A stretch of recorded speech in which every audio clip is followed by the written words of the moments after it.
Hello, and welcome to today's webinar, Engaging Technologists, How to Increase Tech Candidate Response Rates.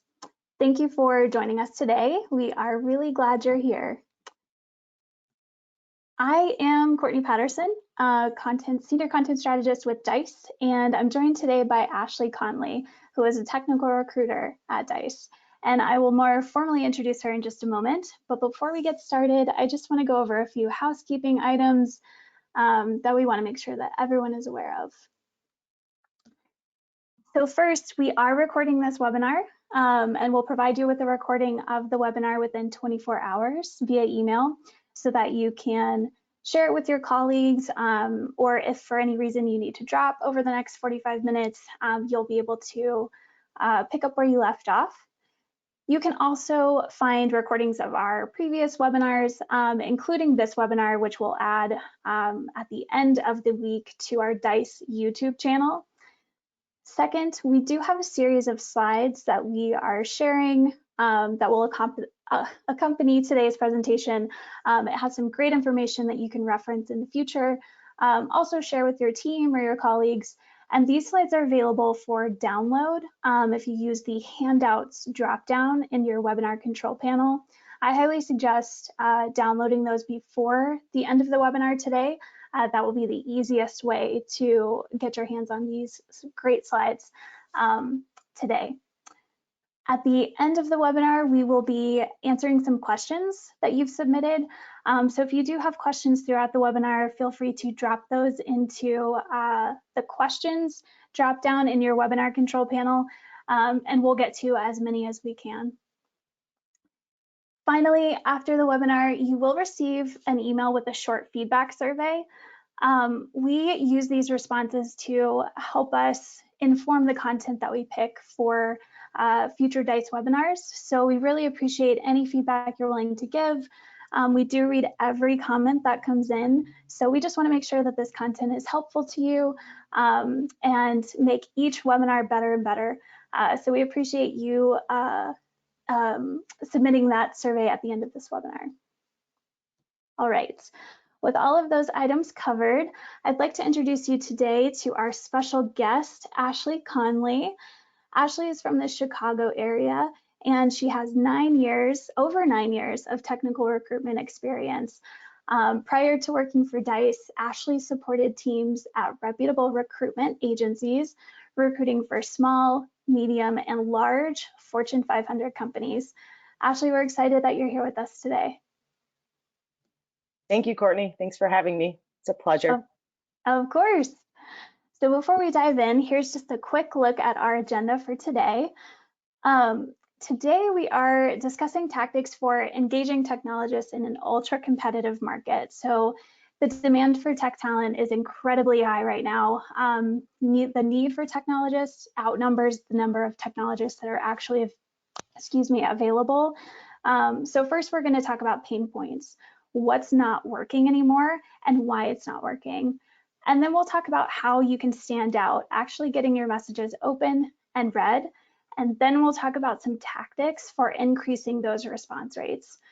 No doubt you are very familiar with traditional tactics like personalizing your outreach, of course. But today we want to go beyond those basic tips and talk about some tactics that take the current market into account. And we want to provide you with some tips that are backed by recent data on what technologists want from their next employers. Finally, we'll talk about how this relates to the DICE platform. So we'll share some tips for using messaging features on DICE more effectively to increase your response rates. And then at the end of the webinar, like I mentioned, we'll also answer some submitted questions as we have time. So we just want to make sure that you're getting the information that you need from today's webinar. All right. So Ashley, let's start off by sharing some tactics that aren't working when it comes to getting responses from technologists about opportunities, or maybe you're just wanting to connect. Some things are out of recruiters' control, of course, like the current demand for tech talent. But of the things that are in control, in recruiters control, what are some things that aren't working anymore and why? And just what are some things that maybe recruiters need to kind of do less often or maybe stop doing altogether? Yeah. So I've got a couple of tips here, and I think that some of them might come off a little bit maybe edgy, maybe controversial, but they are things that I have actually tweaked, I guess, over the years that I've recruited, and these are things that I have actually stopped doing, and I'm getting, I'm having success with it. So the first is leaving voicemails. I think that a lot of people might find this one controversial. They might beg to differ. But when I'm doing that first phone call, and by no means am I saying that making phone calls is something that we need to stop doing, because we absolutely need to pick up the phone and call every candidate that we're reaching out to. But nowadays technologists are getting phone calls, their phones are being blown up. And what I've actually found, especially I'd say in the last year or two, and this may even go for just all of us who are not technologists, is that our phones are getting blown up just from like robocalls. And so us recruiters are making so many outbound phone calls every day that our calls are coming up as spam calls on these smartphones. And so technologists are not picking up the phone for us anymore. When I get sent to a voicemail, I have a text message ready to go. And I skip leaving the voicemail because not only are voicemails transcribed anyways, and most people just read it, but that transcription can be misconstrued. And I want to send a clear text message that shows every point of the job that I'm trying to get across in a clear message. I'm not saying to never leave a voicemail. I think that maybe on a second or third touch when you're following up with a candidate, it might be a good thing to leave a voicemail at that point. But for that first touch, when I get sent to voicemail, I send that text message right away. And so many times within minutes, even maybe seconds, I'll get a phone call right back. And I am thanked by the technologist for sending a text message. They say, "Thank you so much for texting me. I thought you were like a robocall or a telemarketer." And it's actually a nice way to kind of start out the phone call too. You just kind of laugh about it. And I tell them, "Oh my gosh, I get the same calls, and I have the settings on my phone so that it goes straight to voicemail, right?" And, so like I said, I think leaving voicemails is certainly not something that's completely out, but it's not something that I do, on the first phone call. And I'm sorry, I did skip disclosing salary ranges first, but I'll go back to that one. So not disclosing salary ranges, I think, is a huge topic nowadays. Back in the day when I was, trained to recruit, I was always told to not disclose a salary range right off the bat. Obviously laws are changing over the last few years where you can't even ask a candidate anymore, "What are you currently making?" But, back in the day that I was taught, you need to find that out before you say any numbers and what is the salary range for this job, right? But the market is so different nowadays, with remote jobs, being opened up nationwide. There's just so much more competition. To be upfront about the salary ranges when asked, or even to provide that information before even being asked, is just very much appreciated by technologists. They're being blown up so heavily and, getting phone calls, emails, their in-mail on LinkedIn, their inboxes are being blown up. And for them to just have the information right off the bat to be able to determine if they want to even pursue the opportunity or have that initial conversation, is very important. And as I had mentioned, laws are changing across the nation, not only with abolishing, like asking what people are currently making, but now there are even 7 states in the nation currently that require you to disclose salary ranges in the job postings upfront. And I think that that's something that's going to, to continue probably in more states soon. So, including salary ranges, I think in job postings, text messages, emails, whenever you can is a good thing to do. Obviously, we all have those jobs where the salary range we know is not very competitive. And so there are instances where you might want to hold it back just so that you can get the person on the phone and tell them what else is good about the job. before you discuss the salary to maybe get them excited. So, I mean, there are some instances where you might not, but whenever you can, be upfront about it. And then the last thing I think that's not working currently, and like I said, you know, us recruiters, we see mass emailing, don't do that. Absolutely do mass email. There are just things within mass emailing that I have changed and tweaked and don't do anymore. So years ago, I would put in a Boolean search and come up with 500 candidates. I'd take a look at maybe 10 resumes and say, all right, I'm going to email these 500 people, right? And then, you know, cross my fingers and hope some good qualified people respond to me. And it used to work, but things are just totally different now. It's not good to send out a mass email blast without handpicking every single person in that blast, especially for technologists. They're ultimately the people who create this technology for us to be able to mass email. They've caught on by now. And when they know that they're a part of a mass email blast and they're just being spammed, even if they're a good fit for the role, they're offended and they're way less likely to respond to you. And if they are, they might just say, like, take me off your list, right? So it's very important that you actually do handpick these people. And I'll even sometimes even put in my messages, I handpicked your profile to make sure you're reaching out to the right crowd. And when they come back and say, you know, don't spam me, I'll say, I'm not spamming you, I handpicked you. And I actually did, right? So, you know, like I said, mass emailing is absolutely a good thing to do, but I personally think that taking the time to handpick every person that's in a bulk email is just paramount in today's market and today's day and age. Yeah, that makes perfect sense, and those are really great points. And so now we have an understanding of what isn't working. We do want to talk about what is working. That's the reason all of you tuned in today. But before we do that, we're really curious what your average response rate is right now for tech candidates specifically. So we're going to launch a poll here. And obviously response rates will vary, you know, by industry, company, the size of your organization, the platform that you're using, the method of outreach. But we're just curious in general what your average response rate is currently for tech candidates. So going to launch this poll here. And you should start to see it on your screen momentarily. You'll have just a few options. So we're asking, is your response rate between 0 and 10%? Is it between 20 and 30%, 30 to 40%, or 40 to 50%? And I'm getting a little spinning wheel, so it might take a moment for this to deploy for everyone, but hopefully you see it now.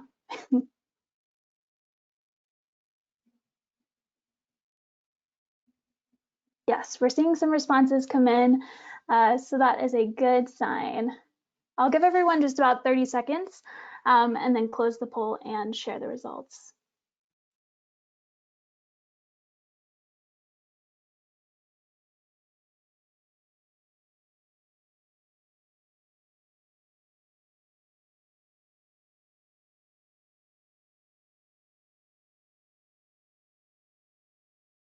All right, about 10 more seconds. I see a few stragglers coming in.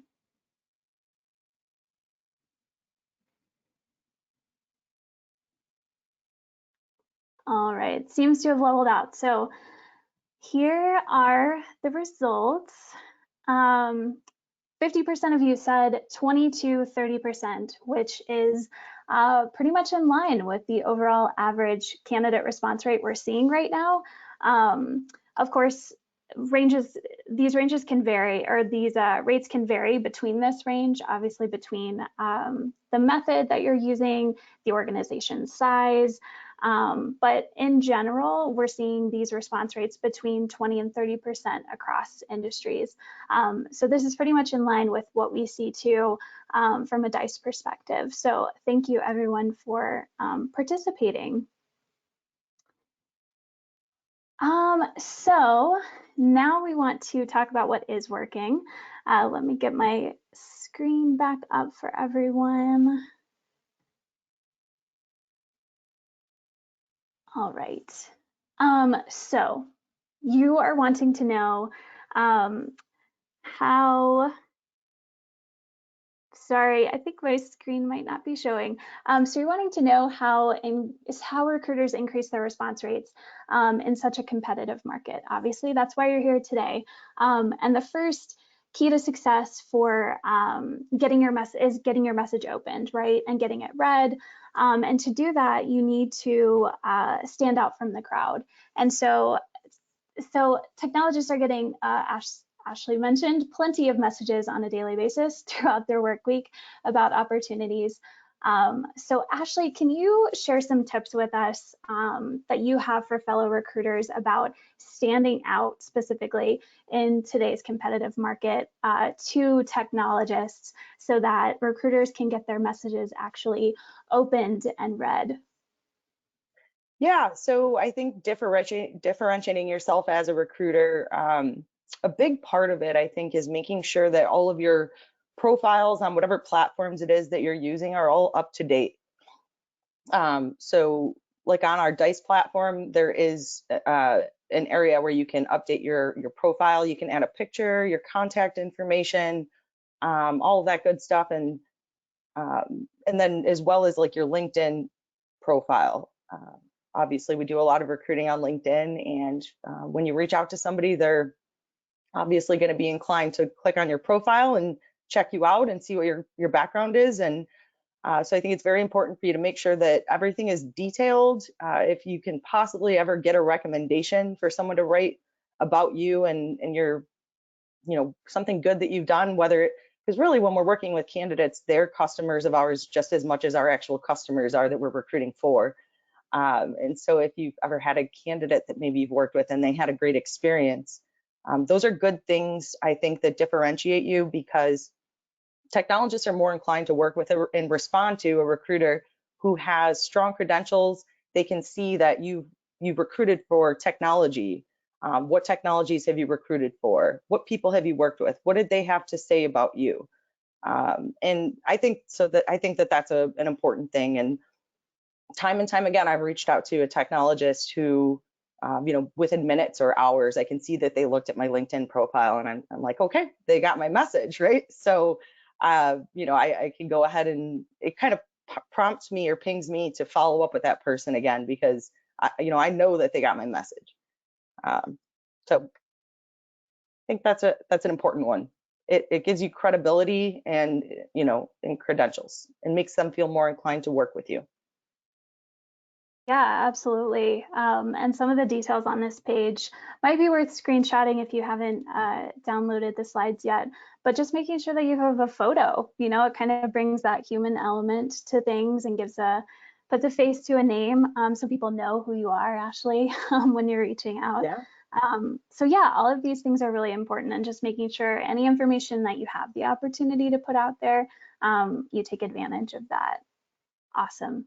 Really good tips for standing out as a recruiter. So for the tricky part, to get to get those response rates once your message is read and opened.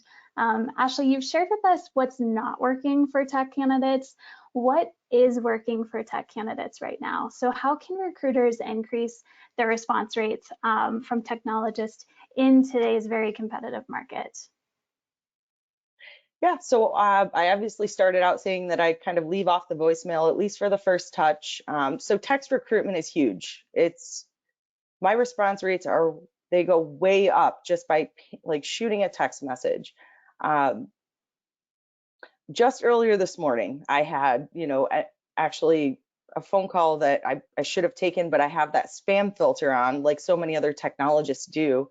And they left me a voicemail, and like I said, I read the voicemail, but like I was reading the voicemail, it's all misconstrued, words are different. So making sure that you're creating a clear text message, clear and concise as well, is paramount to getting, I think, candidates' attention. I make sure that they're only 3 to 5 sentences, and they have to get across basically all of the information that if they had actually answered the phone, they're going to have certain questions. What is the job title? What is the company? Where's the location? Is it hybrid or remote or on-site 100%? Is it permanent or contract? All of those things, you've got to squeeze it into 3 to 5 sentences. So I really have like a template that I really use and kind of plug and play with all that basic information that gets across, the job in 3 to 5 sentences. It's very important, I also think, to end that text message with a call to action. So I always let them know, I just called you, but you didn't answer the phone. I just emailed you a detailed job description, but this is the job, this is the location, da da da. And then, call or text me back on this number, so that they know to reach back out to me. But yeah, text recruitment, huge. So many technologists thank me for sending a text message. It's crazy. So, but the next that I would say is marketing perks about a job. So I always make sure that I lead my messages with something that's really exciting about the job. Obviously, it being 100% remote is an exciting thing. I think that's an obvious one nowadays. But another thing I'm seeing in the market, and this is like a fairly recent one, I'd say in the last only few months, I'm seeing a lot of companies offering up sign-on bonuses. And when I send an email, when I send a text message, the email subject line starts with $10,000 sign-on bonus dash, and then the job title or what have you. What I've found is that even the people who are not interested in the job or might not be on the market, they still respond. And it's just so great to even, at the very least, at least you have the data and you get the responses and you have that data to say person is not interested because of so-and-so. But when they see something like that, I think they're like, okay, this company and this recruiter, they're really serious about filling this job. And it just ups response rates tremendously. Of course, it ups people who are actually interested in the job too, to see a $10,000 sign-on bonus. But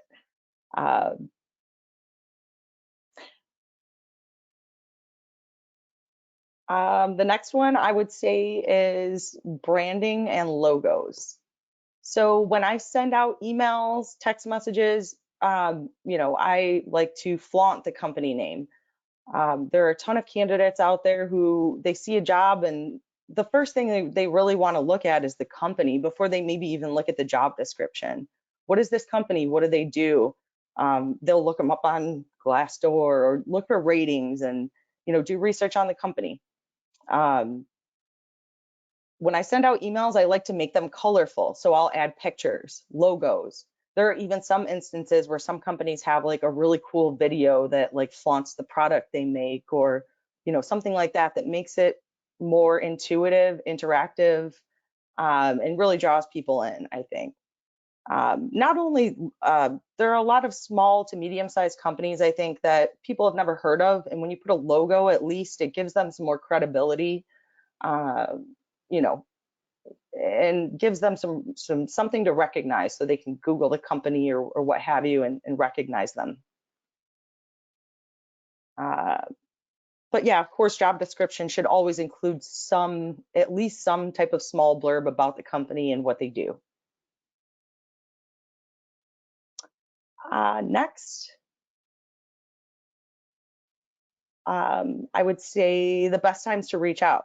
So the best response rates that I get are between Thursday afternoons and Fridays. I think people are just like winding down from their week at that point. They're maybe checking their emails a little bit more.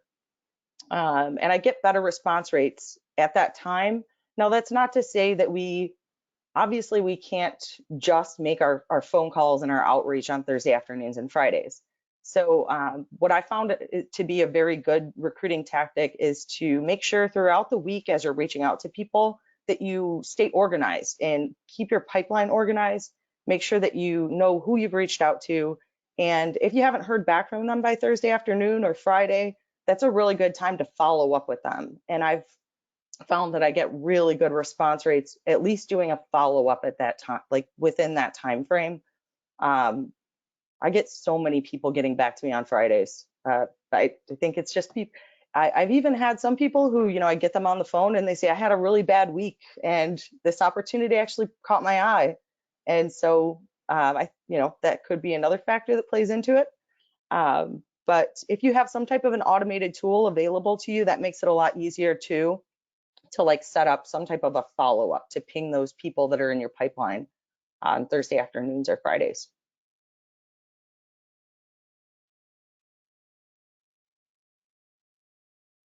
So LinkedIn recruiting.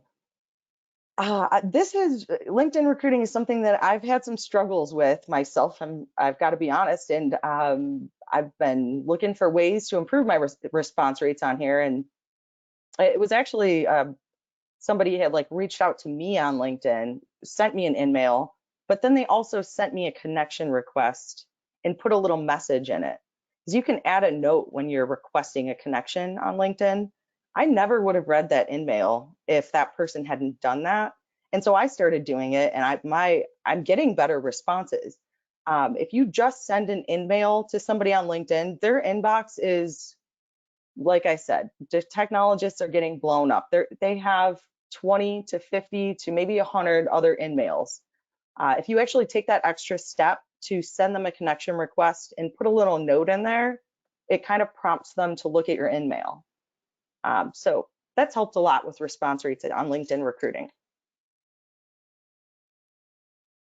That's so interesting, and something that I'm noticing kind of a pattern with what you're talking about is reaching out on multiple channels or multiple mediums and then referencing, when you text, Yes. hey, I sent you an email, or hey, I called. Yes. Just making sure you're hitting them, wherever they are, wherever they prefer to be communicated with. So I think that's really smart.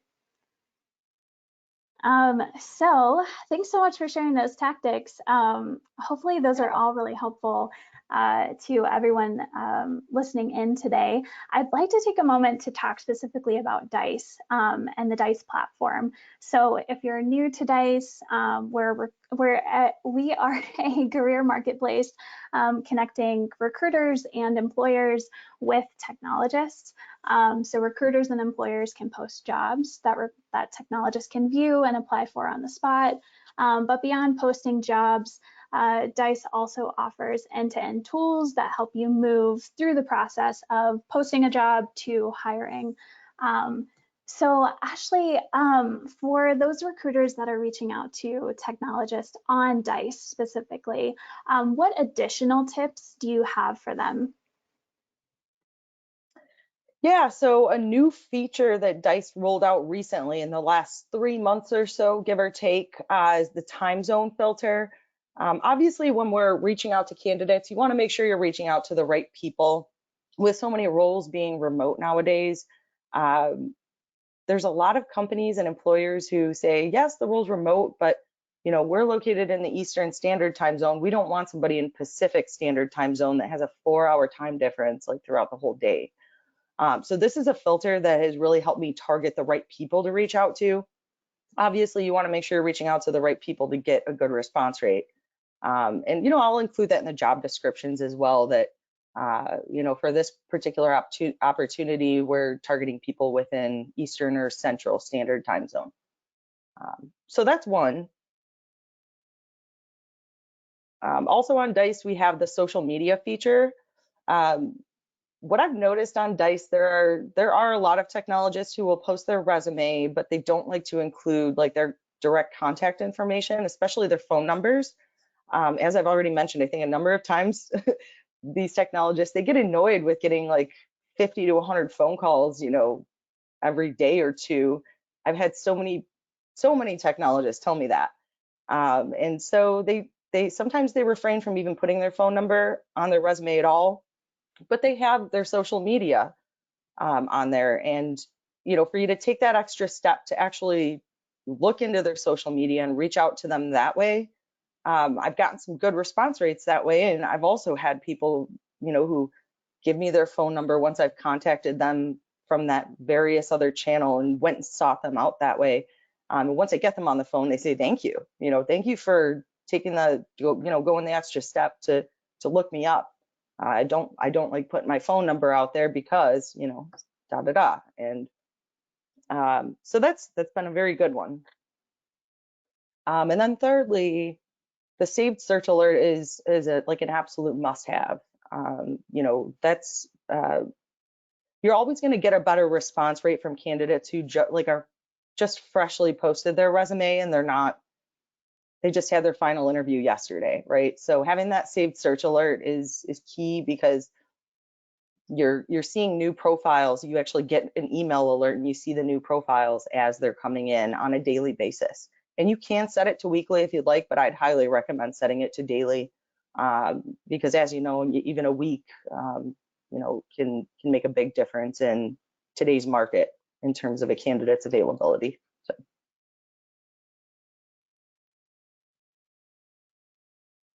Thanks so much. Those are really good points about using DICE specifically to reach out to technologists. Before we move into Q&A, I want to kind of collect all of Ashley's great advice into kind of one list. We get this question a lot.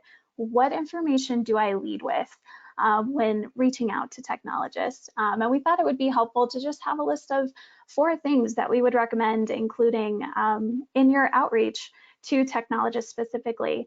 And this comes from recruiters' firsthand experience, but also survey data from technologists themselves, which you can read actually more about that in DICE's Technologist Sentiment Report. And I'll drop a link to that report later on during the webinar, and we'll include it in the follow-up email as well, if you'd kind of like to dive into that data a little bit more. But here's just a look at 4 things that we would recommend including. So the first one should come as no surprise, as Ashley mentioned.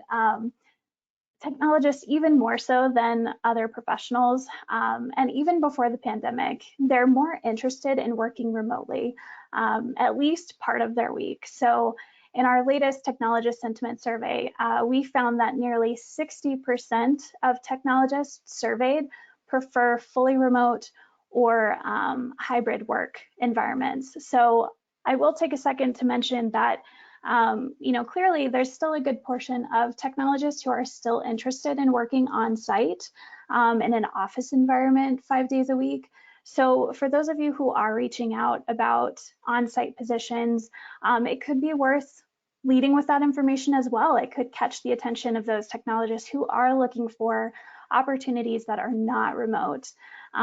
Either way, it's important to lead with this work environment information, as it's something that technologists very clearly value. So for flexible or hybrid positions, just stating in your initial outreach that not only lets technologists know that there's an opportunity to make their own choice about where they work, but it also communicates that the hiring organization values its employees and wants them to work where they feel most comfortable and productive, and allows them to kind of fit work into their lives and not the other way around. The next one is salary range. Again, Ashley mentioned this, but it's definitely worth revisiting because it's just that important. Salary is a core consideration for almost all technologists as they make decisions about changing employers.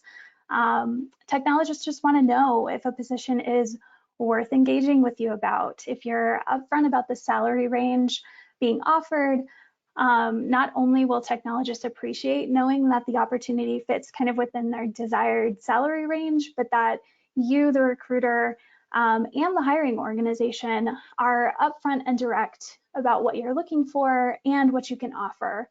It also just takes the guessing game out and removes any hesitation that technologists may have if there's no salary range listed at all.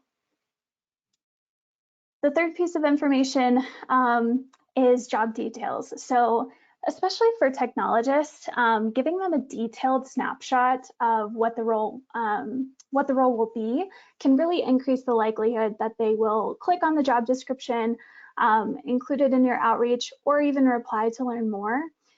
Technologists are really interested in knowing what programming languages, what frameworks that they would have the opportunity to work in, and also how the work that they would be doing supports and impacts a broader mission.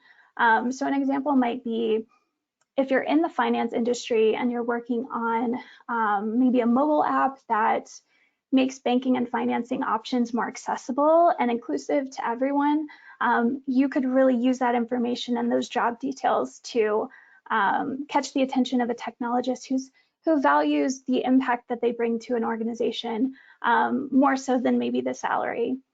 And then also, like I mentioned, programming languages. So if the role that you're hiring for is in cloud computing, advertising that position would work in TypeScript or Go or R, and even mentioning any sort of training or certification that the organization is offering in those specific programming languages could also be something that the technologist will value and will increase the likelihood that they would respond to your outreach. And then finally, company culture. This is kind of a bonus one. The top three are really important. But if you do have a phenomenal company culture, or maybe the team that you're hiring for has a really good internal culture, share that information. If maybe the person who had the position previously was promoted internally, that might be worth mentioning in your outreach. Just to show that the organization values the work that technologists bring to the organization, and just promotes them once they do hit that point. So coming out of the pandemic, a lot of us technologists are no different, evaluated kind of how work aligns with our personal values. And they're looking for employers who do just that. So talking about company culture, company values can really appeal to technologists as well. So hopefully this list is helpful to you. I would take a quick screenshot if you haven't already, or you can also download all of these slides in the handouts drop down in your control panel. But we'd like to move into some Q&A with Ashley while we have her here.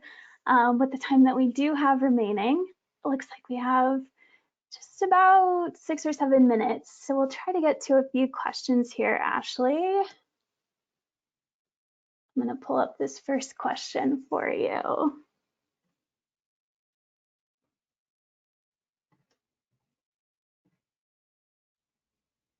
Okay, so this first one is kind of a two-part question. Is there a difference between the response rates by career level and messaging type or platform? And then the second piece is, what is the most effective communication channel to get the attention of tech candidates? Yeah, so I think my answer goes back, my answer would be text recruitment, text recruitment, text recruitment, regardless of the career level. I think texting is where I get the best response rates. And actually, I guess maybe possibly even more so when you get higher up the chain, like for, managers, directors, that kind of thing. Texting is actually even better. Those types of people are in meetings a lot, and they're not checking their emails throughout the workday and that kind of thing, like their personal emails, that is, throughout the workday. And so when they get a quick text message, and that gets their attention. So I think that's the best channel to reach out for. I'd say that's a blanket statement for no matter what level the career is, but I would actually say even more so, like the higher up you go. That makes sense. The next question we have is, what is the best time to call candidates? Yeah, so like I had mentioned earlier, I think the best response rates are Thursday afternoons and Fridays, but obviously we can't limit, our whole week to just that day and a half or so of recruiting. So I'd say the best times to actually make those phone calls when I actually have people pick up the phone is around lunchtime, whether it be from like 12 to 1 or 11 to like 11 to 1, 11 to 2, something like that, somewhere around lunchtime or later in the afternoon, like 4 p.m. to 6 p.m. I think are the best times to actually make those phone calls and people actually pick up the phone. Awesome. Thank you. What recommendations would you have around cadence for outreach to technologists? I always pick up the phone and call the candidate first and foremost if I have a phone number available to make the phone call. If they don't answer the phone, that's when I send the text message. But like you had mentioned, Courtney, I do a reference to, I emailed you the job description. So I'm doing a phone call first, but then I send a text and an email because you can't put a full detailed job description in a text message. That's not going to get anybody's attention. Um, and then after that, you're doing your follow-ups. And like I said, the voicemail, I think, could be used if you're doing maybe a second or third touch. It might just be a nice personal touch. If they're just not responding to you, it's something you can still certainly do. But that's kind of the order that I do things in. So Yeah, that makes sense.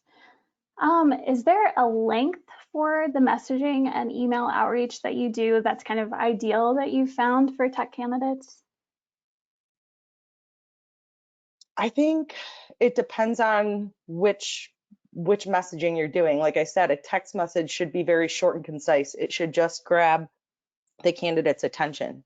When you're sending an email, it should be very detailed because if the candidate's taking the time to actually read the email, that means that you've already caught their interest.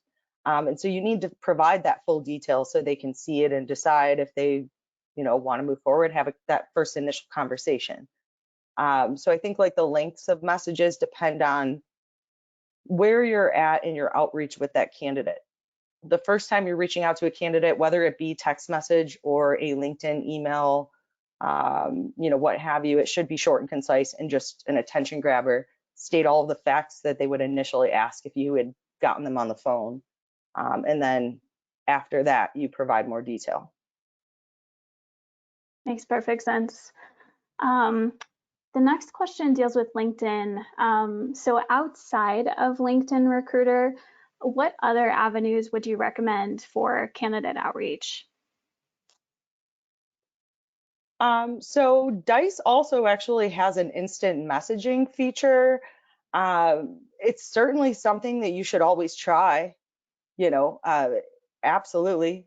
But I guess my overall high level answer to that question would be to always use every single tool that you have available to you as a recruiter.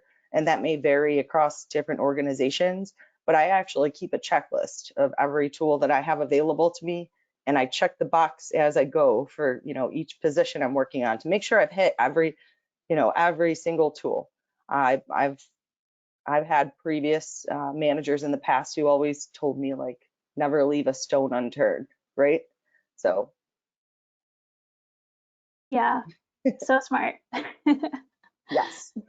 We'll make this the last question. We're coming up here on 45 minutes. But someone asked if you have any advice on how to communicate to new technologists that their salary expectations are kind of like way out of line with kind of not Yeah. having any experience yet. How do you approach that conversation? I personally am very frank with those types of candidates that are entry level and they're asking for the same salary that somebody with 10 years of experience is asking for. And I'll actually very literally tell them that just that way. And that's not to be rude. It's to, I tell them, I just want to let you know, I just spoke with another candidate who has 10 years of experience in this area, and that's the salary they're looking for. I was like, so, or I'll tell them, if you want to make yourself competitive in the marketplace, actually get some experience under your belt, I would advise that you have some flexibility there, you know. Because really we are a consultant to the candidates just as much as we are to our customers. So Absolutely, yeah. And giving them that context of, someone with 10 years of experience is asking for this same salary, Yes. hopefully gives them a little perspective. Yes. Well, good. Thanks so much for joining us today, Ashley. Thank you Your for having insight me. has been yes, of course, your insight has been so helpful. And I know that we had some questions come in that we weren't able to get to. So we'll try to answer them or respond back to you if as we can. But I did mention the technologist sentiment report earlier in the webinar a couple times. And so I'm just going to drop the link to that report in the chat. If you'd like to take a look and just learn more about what technologists want and need from their next employer. It just gives you some really data-focused insight on the information you do want to lead with and specific to skills and roles as well. So be sure to check that out. And hopefully you've learned some tactics that you're going to be able to implement and try out immediately, maybe today in your outreach to technologists. I also wanted to plug for everybody that our DICE Tech Job Report, our next Tech Job Report will launch or go live next Tuesday, August 23rd. So definitely check that out. It will be full of tech hiring and job posting data for the first 6 months of 2022. We look at job postings by location, skill, occupation, role, and employer. So really helpful information as you're trying to kind of get a sense of the market and what technologists, what moves they're making, and where the demand for tech talent is growing. So if you haven't had a chance to download the handout or the slides rather, please use the handout dropdown in your control panel. Just do that before we end this webinar in just a moment. But just a reminder, you will receive 2 follow-up emails. The first one will be directly after this webinar, and it'll just be a short survey, 2 minutes, but it really helps us understand if the content was helpful, informative for you. You can also share with us any ideas that you have for improving webinars moving forward. We really do read every comment, so we appreciate that feedback. And then you'll also receive the recording of this webinar in the second follow-up email that will appear in your inbox in about 24 hours. So also, if you'd like to learn more about DICE products, you will be able to indicate that in the feedback survey. So if that's something you're interested in as well, I would definitely watch for that survey email that comes through and just indicate that. And so a DICE representative can get in touch with you, chat with you about how we can help you reach your recruiting goals. So thank you again, Ashley, so much for joining us today. Thank you all for joining the webinar. Absolutely. And thanks for tuning in. If you're watching on demand, we hope you have a great rest of your day.